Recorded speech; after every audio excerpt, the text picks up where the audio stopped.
व्यक्ती आणि दुसरा एक चांगला शिष्य।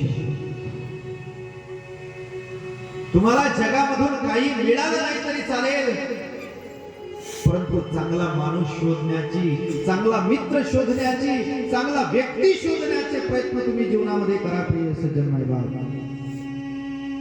तुम्हाला काही शोधता आलं नाही तरी चालेल, तुम्हाला काही होता आलं नाही तरी चालेल, परंतु एक चांगला शिष्य बना, एक चांगला गुरु बना।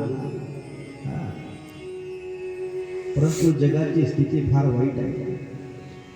ज्या ठिकाणी तुम्ही आम्ही चांगलं शोधायला जातो ना, ज्या ठिकाणी तुम्ही आम्ही चांगलं शोधायला जातो ना प्रिय सज्जन माय बाप, त्या ठिकाणी निश्चितच रूपाने चांगलं असेल याची काही गॅरंटी नहीं। कारण माहित है का, जो झूठे लोग होते हैं ना, वो इतने उनके शब्द में इतनी मिठास होती है, इतनी मिठास होती है, और जहां मिठास होती है वहां समझ जाओ कोई ना कोई धोखा है।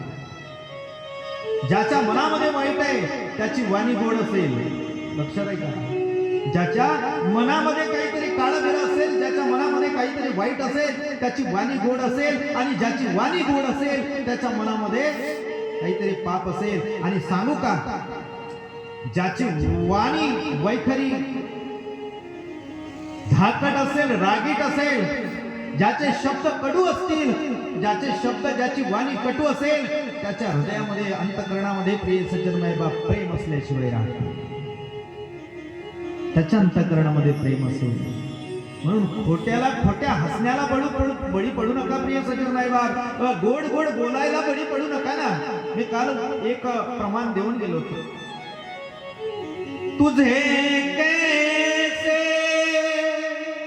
राम मिलेंगे,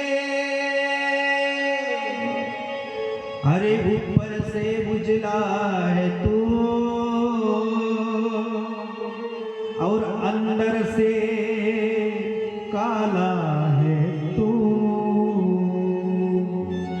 या ठिकाणी गोरक्षनाथाच्या मनामध्ये आपल्या गुरुविषयी प्रेम होतं, आपल्या गुरुविषयी प्रेम होतं प्रिय सज्जन माय बाप। आणि ज्या ठिकाणी गोरक्षनाथाच्या मनामध्ये आपल्या मच्छिंद्रनाथ गुरुविषयी प्रेम होतं, अगदी त्याचप्रमाणे आपल्या गुरुची सेवा करावी, त्याचप्रमाणे